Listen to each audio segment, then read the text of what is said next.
7 iglesias, ya tenemos introducido los pensamientos de este periodo de la iglesia también. En verdad, nosotros bien pronto descubriremos que hay lo que llamaban un cristiano de la antigüedad el principio de la repetición en las profecías bíblicas. Pero no es una repetición ociosa, en el sentido de decir otra vez lo mismo con los mismos objetivos y nada más que los mismos detalles. En un tiempo cuando yo era muchacho pintaba, por eso tenéis que aguantar ahora mis ilustraciones en retroproyector. Pero no me entendáis mal, yo sé que entre los que están aquí hay alumnos de Bellas Artes, con los que hemos hablado sobre lo que ellos hacen de arte y lo que yo había estado haciendo. Me había sentido muy satisfecho durante algún tiempo realizando la tarea de pintura cuando era estudiante. Incluso participé en varios concursos de manchas en la ciudad de Buenos Aires, concursábamos unos 500 cada domingo y tuve por lo menos en 3 ocasiones el privilegio de ganar premios. El mejor fue tercer premio, primero no gané nunca. Pero de todos modos no estaba mal entre 500 concursantes ganar un tercer premio. Pero noté que estaba absorbido y dedicado a las cosas, y especialmente el que pinta pasa largas horas solo, abstraído en su creatividad, dedicándose a cosas, mientras que en mi derredor había tantas personas que valen más que las cosas. Cristo no murió por las cosas, sino por la salvación de las personas, que entendí que era mejor dedicarme a esto otro, ayudar a la gente a tener un encuentro con Él. Pero decía que en aquel tiempo cuando pintaba, pasaba más de una vez sobre los mismos trazos, pero no como una repetición ociosa. Primero hacía un ligero croquis. Los más expertos cuando iban caminando por la calle viendo el croquis ya decían, está pintando tal edificio, tal escena de allí. A algunos les costaba un poco más de trabajo, los más rápidos lo entendían. Después reforzaba los contornos con el pincel y pintura. Ahora ya quedaba más claro, quedaba más nítido. Entonces hacía un planteamiento de color. Ahora ya se lo veía con un poco más de vida. Después comenzaba a trabajar las luces y las sombras y los semitonos hasta que finalmente quedaba terminado. En verdad había estado trabajando siempre sobre la misma tela, sobre el mismo motivo, pero cada vez que, por así decirlo, me repetía sobre la tela, iba enriqueciendo la aparición del cuadro, de la escena que estaba pintando. En Apocalipsis nuestro Señor hace exactamente lo mismo.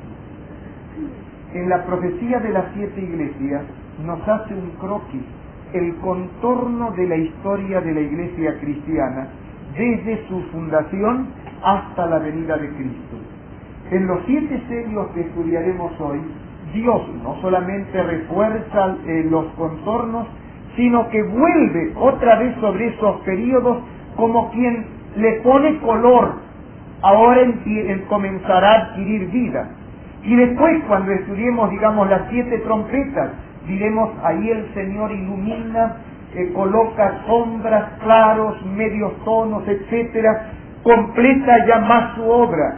Por lo tanto, no es una repetición ociosa, sino un principio de repetición progresivo, a través del cual el Señor vuelve sobre lo ya dicho, pero para avanzar. Vuelve sobre lo ya dicho, pero para clarificar las cosas y agregar los otros conceptos que nos permitirán globalmente captar bien las cosas. Bueno, vamos entonces, después de esta pequeña explicación, a entrar más de lleno en el tema de los 7 sellos del Apocalipsis. De paso, no olvidéis que ese tema nos introducirá al análisis mañana del tema que tiene que ver con el sello de Dios. Ese sello de Dios en la lucha, en el conflicto entre el bien y el mal, es tan significativo que la profecía nos revela que Dios iba a enviar un poderoso ángel del cielo con la orden de frenar una especie de guerra termonuclear, con la orden de frenar los últimos acontecimientos hasta que ese sello de Dios hubiera sido puesto en la frente de sus siervos. De paso, ¿me dejáis hacer un repasito con vosotros a través de un crucigrama, de algunas de las cosas que habíamos visto ayer? ¿O estáis ya aburridos de mis crucigramas? ¿Me dejáis? Sois buenos vosotros, ¿eh? Se lo contaré a mis hijos cuando hable por radio con ellos esta noche, creedme, que los vascos son buenos. Bueno, vamos entonces a las verticales primero. Vertical 1, o sea, tiene 6 letras. Definición bíblica de la desobediencia de la ley de acuerdo a cómo aparece en la Santa Biblia, en Primera de San Juan, capítulo 3, versículo 4. ¿Cuál es la definición bíblica de la desobediencia de la ley que se hace allí? ¿Cuál es? ¿Desobediencia a la ley qué cosa es? ¿Seguro? A ver, Rafael, ¿me lees Primera de San Juan 3:4? A ver si esta gente está bien con la memoria. Todo aquel que comete pecado infringe también la ley, pues el pecado es infracción de la ley. ¿El pecado qué es? Infracción de la ley. Entonces, la definición bíblica de desobediencia a la ley es pecado. Estabais bien, os felicito y los agradezco, porque si vosotros no os acordáis me voy a sentir un profesor fracasado. Acción de desobedecer, que en el Nuevo Testamento es pecado. El punto 2, ¿cómo se llama esa acción de desobedecer entonces? Desobediencia, muy bien. Esa era un poco más simple, pero al igual teníamos que ponerla. Desobediencia.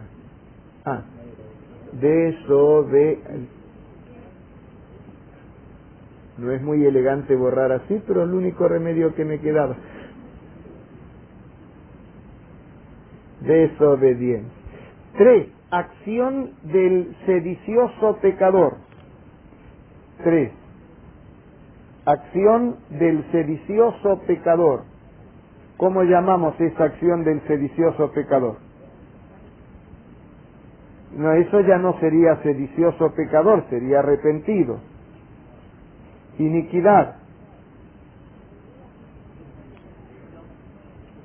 La dejamos para ver si la podemos sacar después con las otras. Norma sagrada la cual es quebrantada por el pecador, de acuerdo a Primera de Juan 3:4 y otros versículos más. La vertical número 4 aquí. ¿Cuál es la norma? Ley. Siguiente, 5. Carácter de la ley de Dios según la enseñanza de San Pablo en Romanos 7:12. Ese no lo habíamos leído, léemelo ahora, Rafael. Carácter de la santa ley de Dios de acuerdo a Romanos 7:12. De manera que la ley a la verdad es santa y el mandamiento santo, justo y bueno. ¿Cuál es el carácter de la ley de Dios? Santa. La ley es santa, el mandamiento santo, pero dice la ley es santa. Vamos a las horizontales a ver si después podemos deducir la que nos quedó allí. Acción de rebelarse. ¿Cómo se llama la acción de rebelarse acá? Rebelión.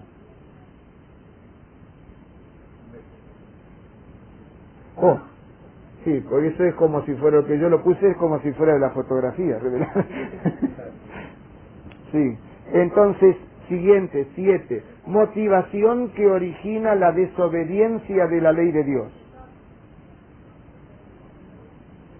Motivación que origina la desobediencia de la ley de Dios. A ver, Rafael, ¿cuál será la motivación? Léeme Primera de Juan 3:8. La motivación que empuja a una persona a desobedecer la ley de Dios. El que practica el pecado es del diablo, porque el diablo peca desde el principio. ¿Cuál será la motivación de desobedecer la ley de Dios? Si es del diablo, ¿cómo llamamos eso? Diabólica. La motivación de desobedecer la ley de Dios es diabólica, Porque 1 Juan 3:4 dice que desobedecer la ley es pecado, y como que el que practica el pecado es del diablo, la motivación es diabólica cuando se desobedece la ley. ¿Cuál es el carácter de la ley de Dios? De acuerdo a Salmo 111, 7 y 8. No lo leímos. Entonces vamos a leer Salmo 111, versículos 7 y 8. Las obras de sus manos son verdad y juicio, fieles son todos sus mandamientos, afirmados eternamente y para siempre. Si los mandamientos son afirmados eternamente y para siempre, ¿cómo es la ley? Eterna. 9. Acción de delinquir, que inconscientemente comete quien desobedece la ley de Dios. Acción de delinquir. ¿Cómo se llama la acción de delinquir? Delito. Muy bien. Entonces vamos a ver si sacamos la 3 vertical ahí, acción del sedicioso pecador. ¿Cuál será? Si la acción del que delinque es delito, la acción del sedicioso, ¿cuál es? Sedición. Muy bien. La acción del sedicioso pecador es sedición. Aquí tenemos el cronograma apocalíptico número 8, crucigrama, resuelto. Y de paso nos ayuda a entender una parte fundamental del gran conflicto. De acuerdo a la palabra de Dios, pecado es desobediencia de la ley de Dios. Pero no es tan simple. El pecador, al desobedecer la ley de Dios, aunque no le guste, está en un acto, en una acción de sedición contra Dios. Ser un pecador frente a Dios es ser un sedicioso, es ser un rebelde, porque no se somete a la ley de Dios, no respeta la ley de Dios. Y eso lo dice el Nuevo Testamento, 1 Juan 3:4. Y aquellos que en el nombre del Nuevo Testamento quieren echar por la borda los mandamientos, debieran estudiar con calma 1 Juan 3:4 y 1 Juan 3:8. Porque después de decir en 1 Juan 3:4 que pecado es desobediencia de la ley de Dios, dice que el que practica el pecado es del diablo. Por lo tanto, esa es una rebelión diabólica contra una ley que es eterna y un mandamiento que es santo. La ley era santa. Hoy coloqué santo como si fuera mandamiento, pero hablábamos de ley. Esa desobediencia delante de Dios es un delito. Y en el gran conflicto entre Cristo y Satanás, este es un hecho fundamental. Todo gobierno se gobierna a través de sus leyes. Y todo ciudadano expresa respeto a su gobierno obedeciendo las leyes de su gobierno. Y manifiesta su insumisión o rebelión no acatando las leyes del gobierno. No sé si me hago claro. ¿Cómo hace un ciudadano para decirle a su gobierno, yo no te hago caso, yo no te respeto? No acatando sus leyes. ¿Y cómo hace un ciudadano para decirle a su gobierno, te respeto? Obedeciendo sus leyes. ¿Y cómo hace el ser humano para decirle a Dios, oh Dios, tú eres supremo sobre todas las cosas, te amo a ti por encima de todas las cosas, te respeto a ti encima de todos los demás, tú eres el supremo en mi vida? Obedeciendo sus mandamientos. ¿Y cómo hace el ser humano para expresar una rebelión o falta de respeto hacia Dios? No guardando los mandamientos. Es muy simple. Es muy simple. En verdad, eso demuestra de qué lado estamos en el gran conflicto de los siglos. ¿Quedó claro? ¿Para cuántos quedó claro? Por eso, no penséis que eso de guardar la ley de Dios no tiene importancia. En realidad, demuestra de qué lado estamos en el gran conflicto. Y si yo me aventurara ahora a deciros una cosa, ofendería mucho si no os quiero ofender. Pero si sois capaces de no ofender, os lo diría. ¿Sois capaces de no ofenderos? ¿Cuántos son capaces de no ofenderse? ¿Puedo ver las manos? 1, 2, hay como 3, 4 que se van a ofender. Vosotros me defenderéis de los 4, ¿no? No, pero sin bromas, hablemos en serio. Quien más, quien menos, a todos nos gusta ser respetados como personas de honor, personas de palabra. Y si hay algo que me dijeron cuando llegué al País Vasco, es que el vasco no es de hacer tanta siesta como en otros lugares, porque cuando él dice sí, es sí. Y aunque se venga el cielo y la tierra abajo, si él dijo sí, es sí. Profundo sentido del honor.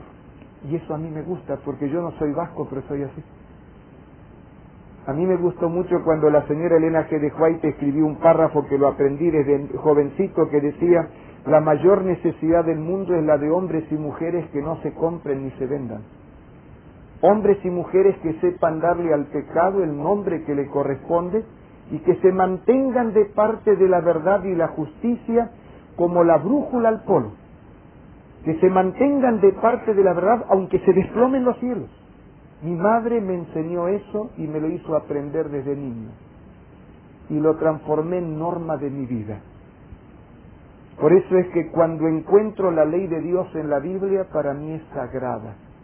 Y hay un principio de honra, de honor, en mi interior y frente a mi Dios en juego en esto.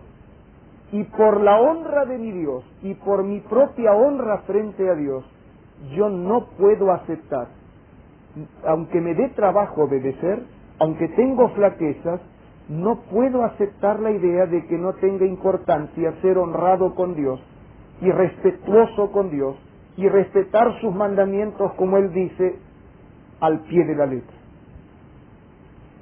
Y quisiera sentir que en eso estamos hermanados y animaros a tener ese sentido de honra frente a Dios. Y respetando la honra de Dios, guardar los mandamientos, como decía Elena de White, aunque se desplomen los cielos.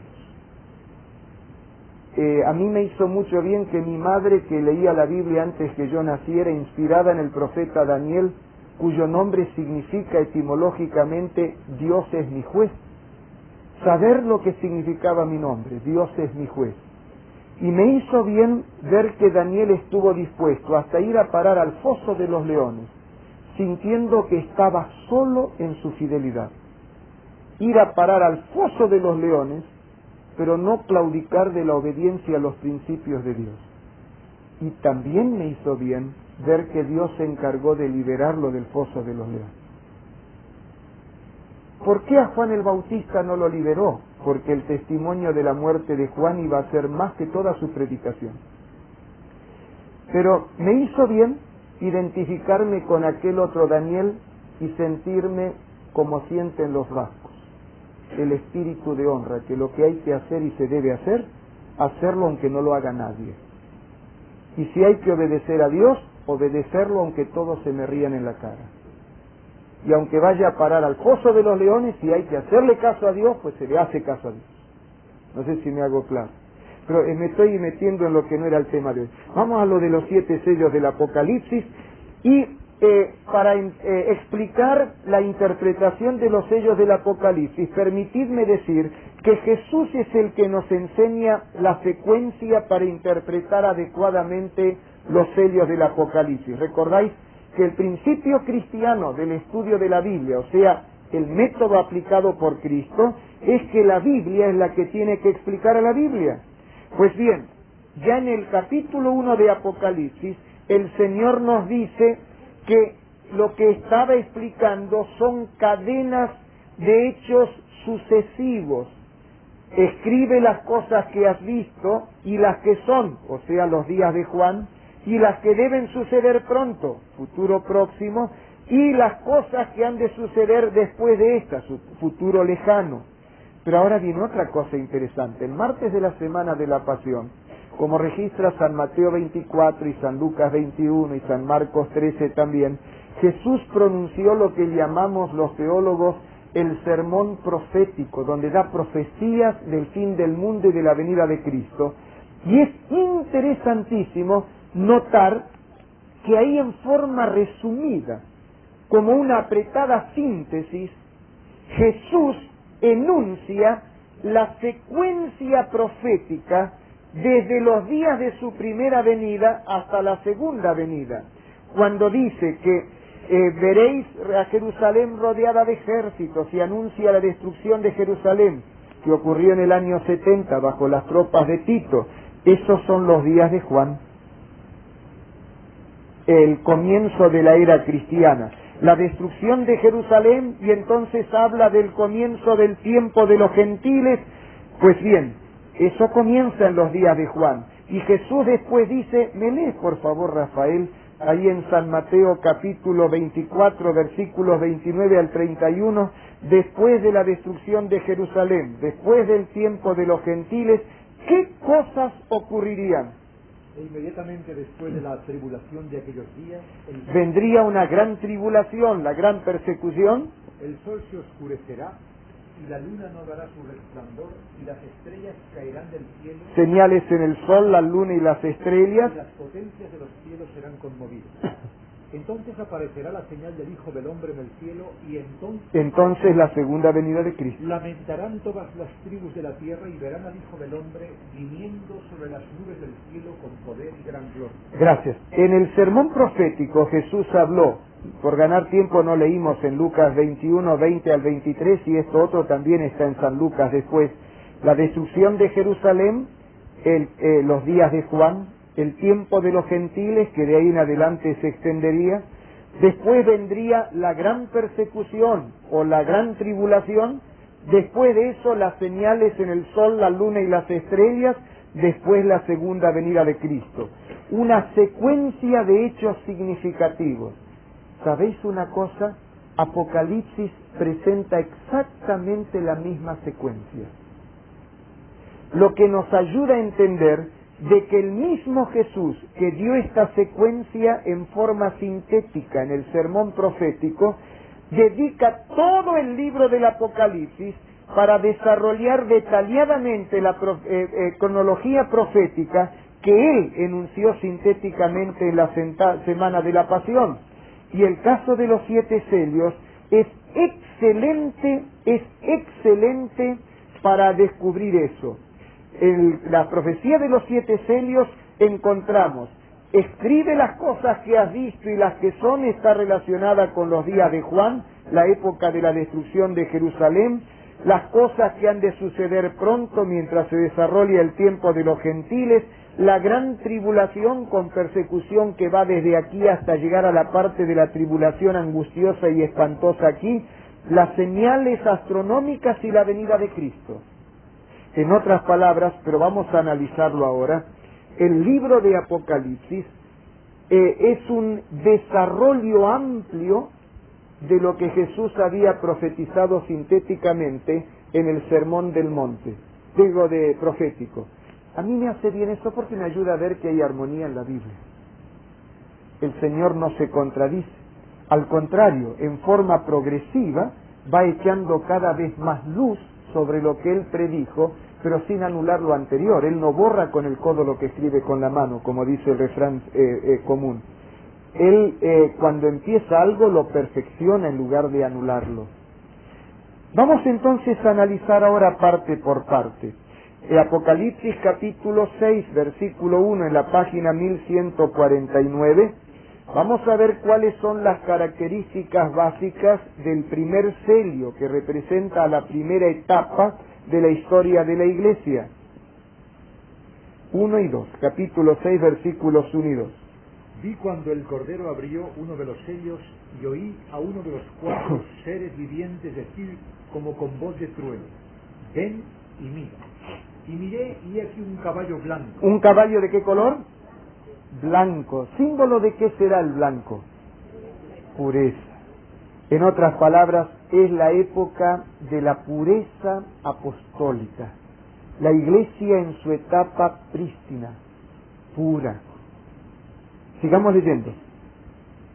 Y le fue dada una corona y salió venciendo y para vencer. El jinete tenía dos cosas. A ver, léeme otra vez la parte y del miré jinete. y aquí un caballo blanco, y el que lo montaba tenía un arco, y le fue dada una corona. ¿Qué tenía el jinete?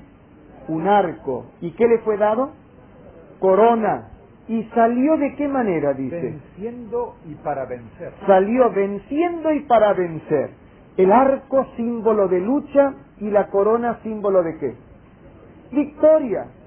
¿Y cómo sabemos que es así? Bueno, aquí Juan estaba recibiendo la revelación en forma de un audiovisual.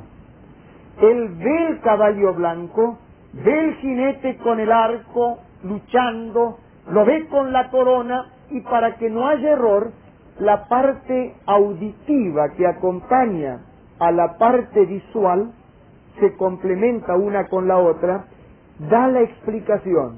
Salió venciendo y para vencer. En otras palabras, las palabras que se dicen venciendo y para vencer ayuda a entender que la corona es símbolo de victoria, y como lógico que la victoria es el resultado, el corolario de una lucha, el arco debe ser símbolo de lucha. Es la primera etapa de la historia de la Iglesia. A Juan, ¿qué se le había dicho? Escribe las cosas que has visto y las cosas que son, presente para los días de Juan, o sea, los días de él. Por lo tanto, es lógico entender que esta primera etapa obedece a las cosas que son, o sea, los días de Juan. Es la Iglesia durante los días apostólicos, el siglo de los apóstoles, el siglo primero. Y qué lindo, ¿no es cierto?, ver que Dios considera desde los cielos que la Iglesia en los días de los apóstoles era pura, era blanca, era inmaculada, como una virgen pura, inocente, vestida de blanco, usando otra figura que aparecerá en el capítulo 12, pero que la dejo para dentro de unos días. Pero aquí aparece el caballo blanco con todo su vigor, el jinete con luchas. ¿Y qué luchas hubo? Bueno, es que muchos quisieron infiltrar ideas extrañas allí en la iglesia. Había judíos que venían con una influencia helenista, había esenios que querían penetrar en la iglesia, estaban también gnósticos que estaban queriendo penetrar ideológicamente a la iglesia, estaban los docetistas que creían el docetismo que Jesús, así como los esenios también, que no creían que compartiesen el bien y el mal, por lo tanto no podían la carne que ellos consideraban mala. Pero cuidado, eso de que la carne es mala venía del paganismo, porque cuando Dios hizo el cuerpo humano, lo hizo Dios con carne, y lo que Dios hace no es malo. El cuerpo, cuando Dios lo hizo, era bueno. Que la carne es mala, el cuerpo malo, que el alma o el espíritu bueno, esa dualidad viene del paganismo de Platón. El platonismo con el mundo real y el mundo de los arquetipos, de los espíritus, hacía esa dicotomía, y los esenios también tenían esa dicotomía, y se les plantea un problema. ¿Cómo se pudo encarnar Cristo, el Espíritu Divino, que es bueno, meterse en la carne, que es mala? No puede ser. Entonces decían, parecía que tenía cuerpo, pero no lo tenía, porque si lo hubiera tenido, se hubiese corrompido. Al punto que se llega con la filosofía cuando uno tiene un prejuicio, un preconcepto, en lugar de buscar en la Biblia. Doqueo es la palabra griega que significa parecer, de ahí vienen los docetas, el docetismo. Parecía que tenía cuerpo, pero no podía tenerlo porque si no hubiesen cohabitado la corrupción y la santidad. Y cuidado que ahí, contestando la pregunta un poquitito, pero que se la dejo para la lección 12, que vamos a tener que hacer una revisión a ver si no se nos metió andando el tiempo un poco de filosofía ajena a la palabra de Dios por ahí en los conceptos actuales.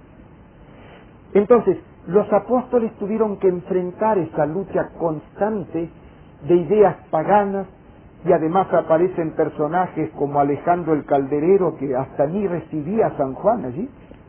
Aparece Diótrefes y aparecen otros que hacen mucho daño. Diótrefes no quería recibir a los apóstoles. Había oposición y los apóstoles tuvieron que transpirar y luchar.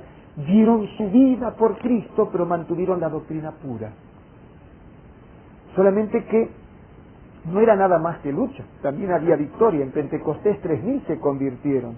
aunque eso indignó a muchos, entre ellos a Saulo de Tarso, que fue el que llevó a Esteban, el primer mártir cristiano, allí a las afueras de la ciudad. Él como autoridad quedó allí presenciando, colocaron las ropas a sus pies, apedrearon a Esteban y Esteban murió apedreado mientras oraba a Dios. Dice la Escritura, su rostro se iluminó como el rostro de un ángel diciendo: Dios mío, Señor Jesús, no les imputes este pecado. Prácticamente las palabras con las que Cristo también oró: Padre, perdónalos porque no saben lo que hacen. Pero Saulo no pudo borrar nunca de su mente la figura de ese Esteban muriendo de esa manera. Y aunque fue a Gamaliel y fue a sus maestros, ninguno de ellos se lo pudo resolver. Por eso es que cuando iba camino a Damasco, con autorización en sus manos para buscar a creyentes que habían escapado allí, la comunidad judía tenía creyentes que se habían convertido en ese lugar. Había andado de a caballo kilómetros y kilómetros, ya llegando a las afueras de Damasco, vislumbrando los muros de Damasco, como si tuviera ya por anticipado el placer de decir: tengo la autorización legal aquí, los voy a coger, llevar a la cárcel, a la muerte, estos que han abandonado nuestra iglesia judía y que ahora se han hecho cristianos. Le aparece el Señor a plena luz del día, pero con un resplandor que supera el del sol y de quién sabe cuántos soles juntos, lo enceguece, lo voltea de la cabalgadura y el altivo Saulo, que venía enérgico, se revuelca en el polvo y escucha una voz que le dice: Saulo, Saulo, ¿por qué me persigues? Y Saulo pregunta: ¿quién eres, Señor? Yo soy Jesús, a quien tú persigues. Dura cosa es dar coces contra el aguijón. Y Saulo reconoció la voz de Jesús por la influencia que le había quedado del ejemplo del martirio de Esteban. Y ahí Saulo pregunta: Señor, ¿qué quieres que haga? Y dice: ve a la ciudad y se te dirá lo que te conviene hacer. Notad, 2 preguntas con 2 respuestas. Primera pregunta: ¿quién eres, Señor? La respuesta es: yo soy Jesús, a quien tú persigues. Segunda pregunta: Señor, ¿qué quieres que haga? Y entonces se te dirá lo que tienes que hacer. Esos son los pasos del convertido. En rebelión no quiere obedecer, pero apenas se convierte, en forma natural dice: ¿qué quieres que haga? Y Saulo, que pasa 3 días ciego orando, recibe la vista porque Ananías, enviado por Dios, voy a abreviar porque si no el tiempo no me va a dar, viene de parte de Dios y le dice: el Señor Jesús que te apareció en el camino me envió para que veas. Oró con él, le colocó las manos, le devolvió la vista y le dice: ahora, ¿por qué te detienes? Levántate, bautízate y lava tus pecados invocando su nombre. Y Saulo se bautizó y llegó a ser Pablo, el apóstol San Pablo. Y comienzan a convertirse y a convertirse gente. En otras palabras, hubo luchas, pero la iglesia salió victoriosa y venciendo. Venciendo y para vencer. Solamente que por ahí mataron a uno de los apóstoles y después mataron a otro y empezaron a morir mártires. Y los apóstoles, que eran testigos presenciales de la resurrección de Cristo, inteligentes, lógico, sacaron una conclusión: vamos a morir, todavía no vino el Señor, ¿y cómo haremos para preservar del error que bombardea la iglesia y hacer que los creyentes tengan bien clara la doctrina? Entonces se dedicaron a escribir. Y escribieron lo que llamamos hoy el Nuevo Testamento.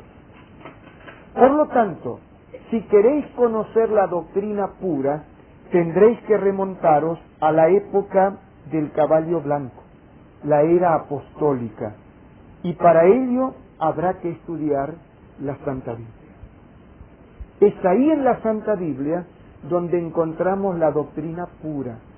Y usando lo que me decía una de vosotras del otro día, ese es volver a las raíces. Ese es volver a nuestras raíces. Por eso es que cuando yo leo la Biblia, para mí es palabra de Dios y no la discuto. Porque sé que es el testamento que nos dejaron los apóstoles, un testamento doctrinal para que sepamos lo que se debe creer y que con eso podamos distinguir entre la verdad y el error. ¿Va quedando claro? Puedo ver las manos de los que les va quedando claro. Vamos al segundo sello ahora y voy a tener que apurarme de veras. Las cosas ahora empiezan a cambiar de color. Capítulo 6 de Apocalipsis, versículos 3 y 4. ¿Qué se le permitió hacer al jinete del segundo sello? Cuando abrió el segundo sello, el segundo ser viviente vi al segundo ser viviente que decía, ven y ve. Y salió otro caballo bermejo. ¿De qué color?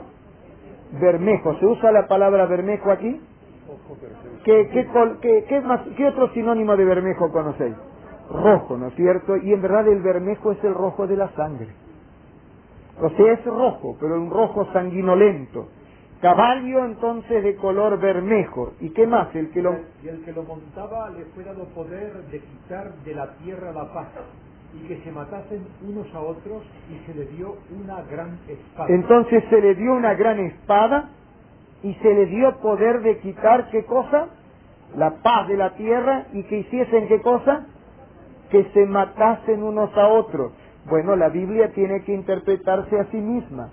La manera correcta de interpretar ese símbolo visual es a la luz de la explicación auditiva. Y el símbolo visual, el caballo de color rojo sanguinolento, bermejo. Pero como hay una espada también, y se le da poder de matar, entonces no queda duda de que aquí encontramos un símbolo de sangre. A Juan se le dijo, escribe las cosas que son la época del caballo blanco y las que deben suceder pronto, o sea, lo que va a venir después de ti. Por lo tanto, al filo del primer siglo, por el año 100 a la muerte de San Juan, el último apóstol en morir, se acaba la era apostólica. Estos cristianos que habían mantenido la doctrina pura y que la dejaron registrada en la Sagrada Escritura, por ser fieles comenzaron a pagar a precio de su propia sangre la fidelidad. El Imperio Romano, a través de los emperadores, quería que los adoraran, que se arrodillaran delante de ellos, que ofrecieran incienso ante sus imágenes, y los cristianos sabían que solamente es lícito arrodillarse delante de ¿quién? Delante de Dios. Arrodillarse frente al emperador, por más que sea importante, era poner al emperador en lugar de Dios, y un cristiano no podía hacerlo. Arrodillarse ante las imágenes, cuando hay tantos versículos de la Escritura que dice no lo hagas, y hasta hay un mandamiento olvidado por ahí, que habla de eso, no podían. Entonces, ¿qué pasó? Los empezaron a condenar a la muerte como enemigos del imperio. No os arrodilláis frente al emperador, no quemáis incienso frente a su imagen, no aceptáis al emperador como el hijo de los dioses, sois enemigos del imperio. Y entonces iban a parar al circo romano. O algunos los amarraban a postes y los quemaban vivos. Hasta se dio el caso de algún emperador que iluminó su fiesta nocturna con teas humanas, cristianos amarrados a postes, colocando leña debajo y quemados vivos, y con eso iluminaba su fiesta. Y esos pobres cristianos, para salvar la vida, tenían que huir. De hecho, que por hacerse cristianos los despojaban de sus bienes, pero para salvar la vida buscaban refugio en las catacumbas. Ahí en Roma hay algunas partes que tienen hasta 5 niveles subterráneos de catacumbas. Cuando vayáis a Roma, no dejéis de visitar. La de Santa Domitila, la de San Calixto y varias otras más. Yo estuve allí en 1975 y era impresionante caminar por esos corredores subterráneos y ver lo inhóspito del lugar, lleno de nichos en las paredes de ambos lados de esas galerías subterráneas, y pensar que ahora hay lamparillas eléctricas, bombillas eléctricas, pero en aquel tiempo no, con candiles, con antorchas, meterse allí para tratar de estar más o menos a salvo, y cuando salían por agua o por comida, aunque lo hicieran en la noche, por ahí los cazaban como quien va el perro de presa detrás del animalito, y los llevaban y entonces iban a parar a las arenas del circo romano, y muchos de ellos allí, desde las arenas, le decían al César: te perdono, César. Y la multitud que iba como quien va a la plaza de toros, y en lugar de ver el espectáculo de matar a un toro, que alguna vez voy a ver, no el espectáculo, en mi conciencia sí, es muy humanitario el trato que el Adán, que debía cuidar de los animales, le da a los pobres toros allí. Pero en lugar de estar allí con un toro, eran los cristianos lanzados allí sin armas frente a los gladiadores, o fieras que estaban encerradas por varios días sin comer y que las lanzaban sobre los cristianos. Allí, cuando visité el circo romano, el gran Coliseo, había cristianos que admiraban su arquitectura, otros indignados porque en la época de la Edad Media, o no me acuerdo qué época, no fue la Edad Media, pero sacaron el revestimiento del Coliseo para revestir con ese mármol el Panteón Romano. Y entonces algunos indignados porque hubieran sacado el revestimiento, pero admirando la arquitectura y curiosos de ver los camarines. Y ahí estaban los lugares donde habían estado los cristianos encerrados, y del otro lado los lugares donde habían estado las fieras. Y mientras miraba los restos de esas arenas allí, confieso que me emocioné al pensar que en esas arenas, aunque hubiera habido otras, pero en ese espacio físico, manó abundantemente la sangre de los cristianos. Pero los cristianos que morían lo hacían dando un testimonio de fe al Señor. Mientras desde la tribuna frenéticamente festejaban el espectáculo de esas fieras devorando a los cristianos, esa paz con la que morían los cristianos y esa entereza de espíritu, yo no sé si Dios les anulaba el dolor o qué ocurría, pero que había mucha fuerza espiritual, sí, porque algunos morían cantando. Pero muchos que veían eso quedaban tan impactados que volvían a la casa, doblaban sus rodillas, pedían perdón a Dios y se convertían en cristianos. Bien escribió Tertuliano ahí hacia el final del siglo II: matadnos, que cuantos más nos matáis, más somos, que la sangre de los cristianos es semilla que genera más cristianos. Y es verdad, los cristianos habían heredado el tesoro de la doctrina pura, y cómo dejarla manchar, cómo dejarla caer con tierra, y prefirieron a precio de sangre mantener la fe. Pero desgraciadamente esas cosas que iban a suceder pronto comenzarían a cambiar de color. Mirad en la página siempre 1145, ¿de qué color era el caballo del tercer sello? ¿Quién lo encontró y me puede decir? ¿De qué color? Color negro.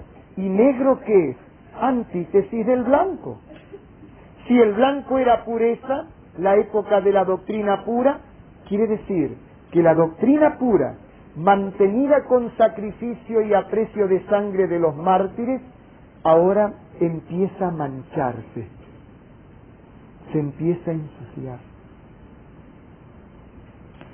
Allá en el 305 Constantino cruza el río Nilvio, y él habla después que había tenido una visión de la cruz, y dice hacerse cristiano.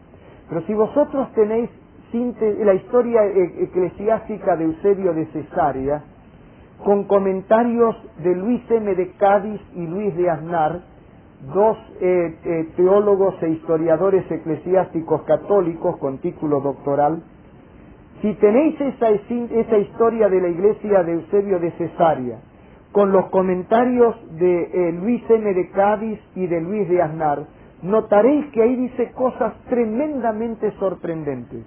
Dice: Constantino no hizo eso por amor religioso, y aunque la iglesia le debe mucho por los templos que construyó, pesan sobre él crímenes gravísimos, y menciona allí el caso de su mujer y otros crímenes que cometió. Pero dice más: Constantino introduce un mal que se hizo endémico en la iglesia, el cesarismo o regalismo. Constantino dice en estos dos historiadores eclesiásticos católicos, observó que las comunidades cristianas eran autónomas y tenaces. Y él llegó como hábil militar, pero también hábil político, a una conclusión. Después de todo, los cristianos son ciudadanos de mi imperio, el imperio romano. Los romanos paganos matan a romanos cristianos. Estoy viendo cómo se desangra mi propio imperio. Porque la persecución de romanos paganos contra romanos cristianos son romanos que matan romanos. Y eso es debilitar el imperio. ¿Cómo hacer para conseguir la fuerza, dice Luis M. de Cádiz y Luis de Aznar, la fuerza de esas tenaces comunidades cristianas para que obedezca al imperio como el alma al cuerpo? Entonces propone la fórmula de la liberación. Muy astuto. En el año 313, en la ciudad de Milán, firma un edicto de tolerancia diciendo que los cristianos tienen libertad para adorar a Dios como lo dicta su conciencia, iguales ante la ley que los paganos, y los cristianos que quedaban salen de las catacumbas dando gloria a Dios, y lo ven a Constantino como un enviado de Dios, como el más grande personaje que pudiéramos tener en esta época. Nos dio la libertad y hasta dice que cree en Jesús. Y eso produce un cambio, un vuelco de la Iglesia. Solo que, como dicen esos dos historiadores eclesiásticos católicos, los motivos de Constantino eran políticos y no religiosos. Entonces, él quiere darle unidad a las comunidades que eran autónomas.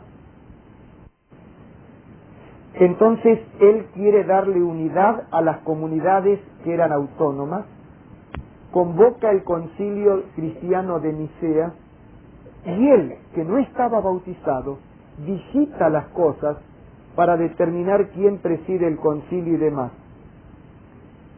Y cuando con manos tiznadas se maneja una toalla blanca, la toalla se ensucia y la doctrina empieza a manchar. Como ejemplo de lo que pasa en esa época, el 7 de marzo del año 321 Constantino firma la ley dominical más antigua que yo tenga noticia. 7 de marzo del año 321, y aunque el mandamiento decía sábado, más tarde en el concilio de la Odisea, creo que era del año 432 creo que es, o 380, bueno, la fecha del concilio de la Odisea dejadla para que la busque después porque la memoria no está dando para recordarla. Después la Iglesia lo promulgará, pero en realidad tiene el antecedente en Constantino, que como pagano adoraba al Señor Dios el Sol en el día del venerable Señor Dios el Sol, que es el domingo, y él establece por ley la obligación de guardar ese día, y ahora viene el conflicto interior de los cristianos. ¿Qué hacemos? Oponernos a este hombre. Después de todo nos dio la libertad, tal vez después cambie. Y desgraciadamente, la mayoría se derrumba y queda un pequeño remanente fiel que sigue guardando los mandamientos de Dios. Pero ahora comienza la intransigencia de estos que cayeron en contra de estos que permanecieron fieles. Es un momento triste cuando empieza a mancharse la doctrina. Empieza la tribulación para el pueblo de Dios. ¿Qué había dicho Jesús? En los días de Juan, la destrucción de Jerusalén, comenzaría el tiempo de los gentiles, pero después comenzaría la gran tribulación del verdadero pueblo de Dios. Y ahí empiezan los problemas.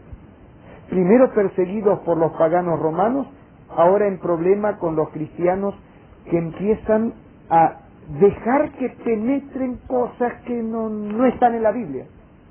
Y como ejemplo de esto, hasta el día de hoy, ese asunto del día de reposo, los que quieren defender el domingo hacen malabarismos como no os imagináis, cogiendo de los cabellos declaraciones bíblicas que no tienen nada que ver con el asunto, para tratar de alguna manera de decir que hay algo que lo justifique, aunque los más sinceros como el presbítero Fernando de Carvalho en un libro hecho para la Acción Católica Argentina titulado Protestantismo Biblia. Yo compré la edición número 17 de las ediciones paulinas de Argentina. Se imprimieron muchas ediciones más. Él con franqueza dice, toda la Biblia manda a guardar el sábado, no hay un solo versículo que mande guardar el domingo, es la tradición la que lo cambia. Pero la tradición no tiene derecho a cambiar lo que Dios manda, mandamiento de Dios, mandamiento de Dios. O sea, vean el lío en el que nos metimos ya desde los días de Constantino, cuando empezó a mancharse la doctrina, que han pasado ya ¿cuántos siglos? Como 16, casi 17 siglos, y todavía no se pudo arreglar el lío que se metió allí. La verdad que empezó a caer. ¿Va quedando claro? Puedo ver las manos de los que les va quedando claro. Con razón, en la profecía dice que era una época negra. Pero, ¿qué dice acerca del otro caballo? Vamos a verlo, o tal vez, perdón, vamos a ver en la nota acá, que os recomiendo estudiarla toda después, algunas cosas para quienes tengan alguna preocupación si interpretamos bien. Veamos en la página número 1027, el libro de Hechos de los Apóstoles, en el capítulo número 20, lo que el apóstol San Pablo dice que iba a ocurrir con esta iglesia que inicialmente era blanca. Hechos capítulo 20, versículos 30 y 31. Y de vosotros mismos, o sea, dentro de la iglesia, se levantarán hombres que hablen cosas perversas para arrastrar tras sí a los discípulos. Por tanto, velad acordándoos que por 3 años, de noche y de día, no he cesado de amonestar con lágrimas a cada uno. Pablo dice que de adentro de la iglesia iba a surgir gente que iba a hacer lo que no debía.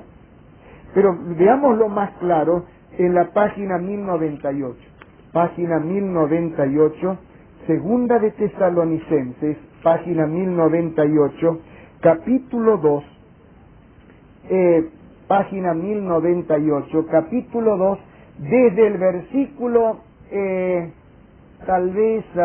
desde el versículo número 3 voy a leer. Hablando de la venida de Cristo, dice, nadie os engañe en ninguna manera, porque no vendrá sin que antes venga la apostasía. ¿Qué quiere decir apostasía?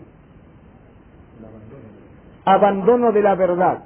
Si queremos visualizar la apostasía, es el pasaje del blanco al negro. Apostasía es abandonar la verdad, manchar la doctrina, etcétera. Y Pablo dice que antes que viniera Cristo, vendrá la apostasía y se manifieste el hombre de pecado, el hijo de perdición, o sea, el anticristo, el cual se opone y se levanta contra todo lo que se llama Dios, o es objeto de culto, tanto que se sienta en el templo de Dios, como Dios, haciéndose pasar por Dios. No es un judío de la tribu de Dan el anticristo. Iba a ser aceptado dentro de la cristiandad como un gran personaje, al punto que dice que se va a sentar en el templo de Dios como Dios, haciéndose pasar por Dios. En otras palabras, cuando interpretamos que el negro, antítesis del blanco, es la caída de la doctrina, además de comprobar históricamente que eso ocurrió, ya San Pablo avisaba que iba a pasar. Pero aunque hay varios versículos más en las notas, después lo veréis, tengo que apurarme porque si no, no voy a alcanzar a terminar el tema y me quedan solo 15 minutos. Vamos al cuarto caballo. Volvemos a la página 1145, Apocalipsis capítulo 6. Página 1145, Apocalipsis capítulo 6, para ver qué nombre tenía el jinete del caballo amarillo anémico del cuarto sello y quién lo seguía. Versículos 7 y 8. Cuando abrió el cuarto sello, oí la voz del cuarto ser viviente que decía, ven y mira. Y miré, y he aquí un caballo amarillo, y el que lo montaba tenía por nombre Muerte, y el Hades le seguía, y le fue dada potestad sobre la cuarta parte de la tierra, para matar con espada, con hambre, con mortandad, y con las fieras de la tierra. Gracias. El amarillo que aparece ahí en griego es gelos, que significa amarillo anémico, es el color que tiene el que se está muriendo, color del moribundo. En otras palabras, y eso se refuerza con el hecho de que tenía por nombre el jinete muerte. Y el Hades, que en griego significa sepulcro, lugar de los muertos, lo seguía. Eso, el nombre, muerte, y que lo sigue el sepulcro, fortalece el hecho de que el color anémico, amarillo anémico del que se está muriendo, está representando que las cosas van mal y que está hablando de muerte, se agudiza la persecución y van padeciendo. Jesús había hablado de la gran tribulación. Eso que había dicho Jesús es lo que empieza a pasar aquí. En el año 538 hay otro emperador tristemente célebre, es Justiniano. Así como Constantino dijo hacerse cristiano y el imperio adopta teóricamente como que fuera cristiano, mejor dicho, el emperador adopta teóricamente como que él era cristiano, o sea, la religión es la religión del emperador. Ahora Justiniano da un paso adelante y transforma a la religión en la religión del imperio. En el año 538 firma un edicto por el cual establece, entre otras cosas, en el Códice de Justiniano, que está dedicado a muchas otras cosas, establece que todos los obispos debían aprender doctrina del obispo de Roma y que aquellos disidentes que no respetaran la doctrina que venía de allí debían ser condenados hasta con la pena de muerte. Cuando explicaba esto hace un tiempo en la ciudad de Córdoba, recordáis que el otro día os hablé de una abogada muy conocedora de historia que se había sorprendido con lo de Jezabel y dijo, pero es la época cuando se empieza a usar la filosofía como método interpretativo de la teología. Ella misma puso la mano en la boca, respiró hondo y dice, esa es la Inquisición. Claro, ya conoce mucha historia. Exactamente, ese edicto de Justiniano, que imperó durante 1260 años, dio base legal para que proliferaran, por ejemplo, los tribunales del Santo Oficio de la Inquisición. ¿Cuántos de vosotros oísteis hablar de la Inquisición en España? ¿Puedo ver las manos? Sabéis más que yo. Pero hay una cosa que no sé si sabéis. Hay un libro así de grueso sobre la Inquisición en España y en las colonias de España. Y no sé si sabéis que en México había tribunal de la Inquisición. Fueron los conquistadores y llevaron también el tribunal. Estaba debajo de lo que actualmente es la Facultad de Medicina. Y no sé si sabéis que en Lima, Perú, estaba el tribunal de la Inquisición. Solo que de él todavía se conserva como museo. ¿Y os gustaría ver las diapositivas de ese tribunal de Lima, Perú? A una persona no. ¿A cuántos les gustaría? Bueno, igual no las traje. No las traje esta noche, pero las tengo. Alguna noche os las voy a mostrar, pero hoy no. Esta noche no las traje, porque no sabía si queríais verlas. Pero no es para exhibir cosas. Es para mostrar que Dios conoce el futuro de veras. Dios conoce el futuro de veras.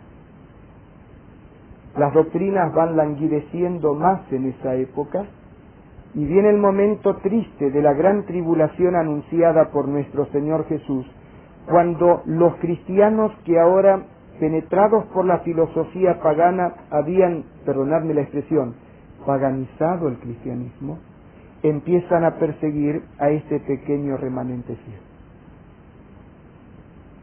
Y fue tan real eso que hasta en las colonias donde llegaba el conquistador, con él llegaba también la religión y con la religión la Inquisición.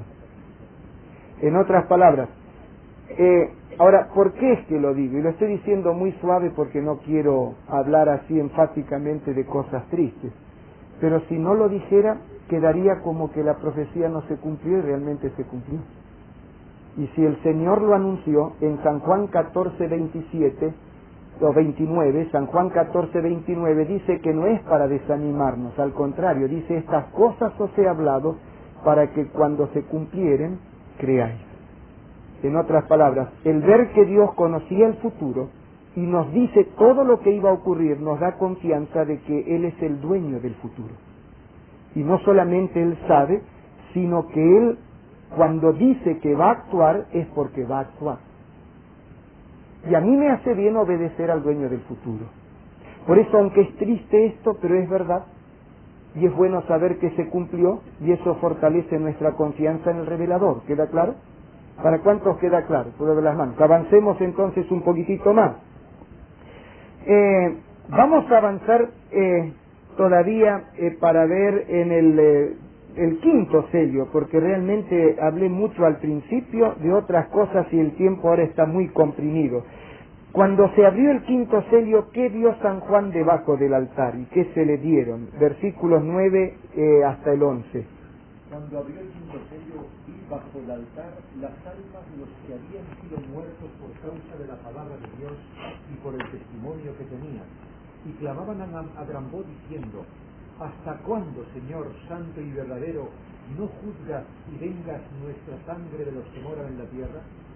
Y se les dieron vestiduras blancas, y se les dijo que descansasen todavía un poco de tiempo, hasta que se completara el número de sus consiervos y sus hermanos, que también tenían que ser muertos como ellos. Gracias. Es verdad que la persecución viene de antes, pero aquí hay un cuadro de angustiosa persecución que evidentemente está muy relacionada con lo de la gran tribulación, la abominación asoladora y la gran persecución de la que ya Daniel hablaba y que Jesús la señala, tras la cual se iba a oscurecer el sol, iban a ponerse roja la luna, iban a caer las estrellas, tras lo cual vendría Cristo. Esa secuencia anunciada por Cristo como telegrama en el sermón profético es la que se viene desarrollando aquí en Apocalipsis, en esta profecía y en otras también. Lo que muestra que el mismo que anunció en San Mateo 24, en San Lucas 21, en San Marcos 13, así tipo telegrama, repito, los grandes sucesos desde sus días hasta su segunda venida, es el que se autorrevela en Apocalipsis, solo que el objetivo de Apocalipsis es empezar a abundar en detalles para que lo entendamos mejor. Ahí hay algunos símbolos que están explicados en la nota y lo digo muy brevemente. En el altar de bronce del santuario del Antiguo Testamento, San Juan había visto quién sabe cuántas veces esa misma ceremonia. Traían al cordero o algún otro animalito que moría en lugar del pecador, y al sacrificarlo se recogía la sangre, se rociaban los cuernos del altar y el resto de la sangre era volcada al pie del altar. Hay más de un versículo de la Biblia, en la nota encontraréis por lo menos 2 o 3, donde dice que el alma, sinónimo de vida, o sea, la vida de toda carne, está en su sangre. Cuando habla de las almas al pie del altar, el símbolo es claro. Si el alma o la vida está en la sangre y habla de las almas al pie del altar, no vamos a aceptarlo literalmente, que están allí por siglos, metidos abajo del altar, vaya cielo que sería, ¿no es cierto?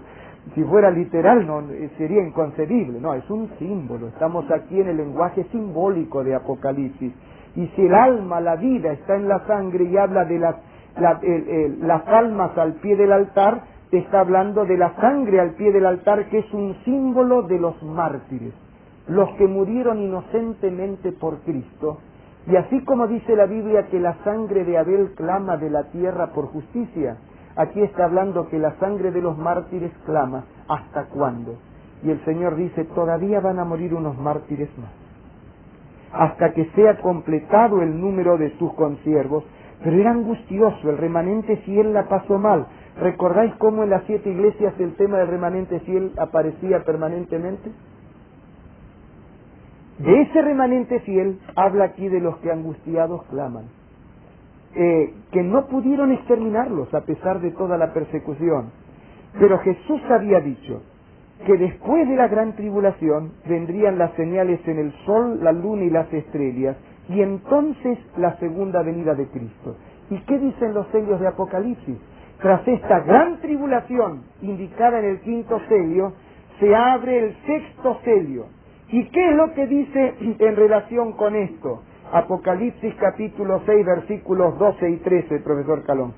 Miré cuando abrió el sexto sello y aquí hubo un gran terremoto y el sol se puso negro como tela de silicio y la luna se volvió toda como sangre. Las estrellas del cielo cayeron sobre la tierra como la higuera deja caer sus higos cuando es sacudida por un fuerte viento. Interesante no, sorprendente. Tras la gran tribulación del quinto sello, se anuncia el oscurecimiento del sol, enrojecimiento de la luna, la lluvia de las estrellas, tal como lo había dicho Jesús. Solo que aquí aparecen 4 sucesos en forma cronológica. Un gran terremoto, y dentro de los grandes terremotos, el que se ubica en esa época es el gran terremoto de Lisboa. Vosotros creo que en la nota coloqué las fechas, a ver. Sí, ahí está. El terremoto ha sido identificado por muchos teólogos como el gran terremoto de Lisboa del 1 de noviembre de 1755. El oscurecimiento del sol, poquitos años después, 19 de mayo de 1780. Interesante, como a las 10 de la mañana comenzó a oscurecer y a las 11 de la mañana la oscuridad era tan grande que ni un papel blanco puesto a la distancia de lectura se podía ver. En el diario de sesiones de uno de los estados americanos se registró una polémica. Uno de los senadores dijo: señores, se viene el fin del mundo, volvamos a nuestras casas. Y otro dijo: si se viene el fin del mundo, que nos encuentre cumpliendo con nuestro deber, traigan velas y sesionemos. El diario de sesiones de ese día revela una sesión modelo. Todos estaban como que ya venía el fin, no hubo politiquería. Ojalá se oscureciera seguido, ¿no?, para que aprendiésemos a hacer política un poco más honesta, por lo menos allá en Sudamérica. Acá no sé por qué no me meto, soy extranjero. Pero si en todos lados se llegan a coser habas, recordad eso. Pero no me habléis, no quiero oír esas cosas. Entonces, decía que ese día se oscureció y no se conoce la causa científica de eso, aunque está registrado por astrónomos y diversos científicos y periódicos de la época. Yo no traje hoy acá, pero en Buenos Aires el diario Clarín, el de mayor circulación de Argentina, sacó un enorme artículo cuando se cumplieron en 1980 los 200 años del oscurecimiento del sol, dando lujos de detalles, con mucha bibliografía, diciendo: hoy se cumplen 200 años del inexplicable fenómeno astronómico del oscurecimiento del sol. Y esa noche, cuando salió la luna, apareció roja como sangre. Pero no era el fin del mundo, era la apertura del sexto sello que precede a la venida de Cristo, o sea, el tiempo del fin. Y así como los otros sellos fueron épocas que cubrieron un espacio de tiempo, esta es una época también que cubre un espacio de tiempo. Pero cuidado, señores, que ya llevamos 2 siglos de la apertura del sexto sello, lo que sugeriría que capaz que se está agotando el tiempo también. Es el sexto sello, el del tiempo del fin. Y detrás de eso, el gran terremoto, oscurecimiento del sol, enrojecimiento de la luna, las estrellas que caerían del cielo como una higuera que es sacudida y lanza sus higos. Pues es interesante, en 1833, el 13 de noviembre, ocurrió ese fenómeno. Las leónidas entraron en contacto con la atmósfera y se produjo la más espectacular lluvia de meteoritos que se registran. Hay astrónomos que dicen que entre 10.000 y 20.000 meteoritos por hora cruzaban la atmósfera, al punto de que con desesperación había gente que confesaba a los gritos sus pecados en la plaza. Vino el fin del mundo y confesaba sus pecados, después se arrepintieron de haberse arrepentido, porque el arrepentimiento generado por el miedo no es genuino. Ese es miedo, es remordimiento. No sirvió de nada que Judas se ahorcara. Sirvieron las lágrimas de Pedro sobre la roca cuando se arrepintió y cambió de vida. Es conversión lo que necesitamos, no el suicidio de un Judas con remordimiento, sino el cambio de vida de un Pedro con arrepentimiento. Pero esa fantástica lluvia de meteoritos, en las enciclopedias la encontraréis descrita, era la 4ª señal de apertura del sexto sello, el del tiempo del fin. y a mí me hace un bien que no imagináis ver cuánto sabe Dios del futuro. Sabe todo. Describe con magistral precisión las características de cada época. El caballo blanco, la pureza del el símbolo adecuado para la época de los apóstoles que nos dan la doctrina pura en la Santa Biblia.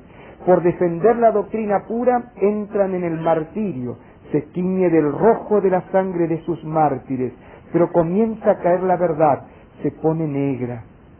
Y ese jinete, que no lo expliqué porque no daba el tiempo, que tenía una balanza en la mano y entonces venden 13 veces más caro del precio normal al trigo, por 1 denario, el trabajo de todo un día de un operario, apenas 2 libras de trigo, menos de 1 kilo, carísimo, y 6 libras de cebada, igual muy caro.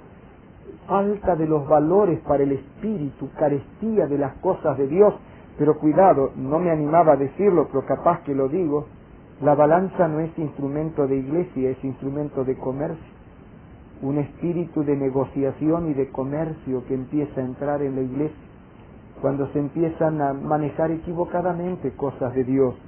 Cae la verdad, se pone negra la iglesia o la doctrina, empiezan a morir los valores espirituales, los mártires pasando por la terrible agonía desesperante de esas persecuciones de cristianos contra cristianos, la gran tribulación, y como lo había dicho Cristo, tras la gran tribulación, las señales en el sol, la luna y las estrellas, y tras eso, ¿qué pasa? En el capítulo 6, los versículos números 14 y 15, y el cielo se desvaneció como un pergamino que se enrolla, y todo monte y toda isla se removió de su lugar, y los reyes de la tierra y los grandes, los ricos, los capitanes, los poderosos, y todo siervo y todo libre se escondieron en las cuevas y entre las peñas de los montes, y decían a los montes y a las peñas: caed sobre nosotros, y escondednos del rostro de aquel que está sentado sobre el trono y de la ira del Cordero, porque el gran día de su ira ha llegado, y ¿quién podrá sostenerse en pie?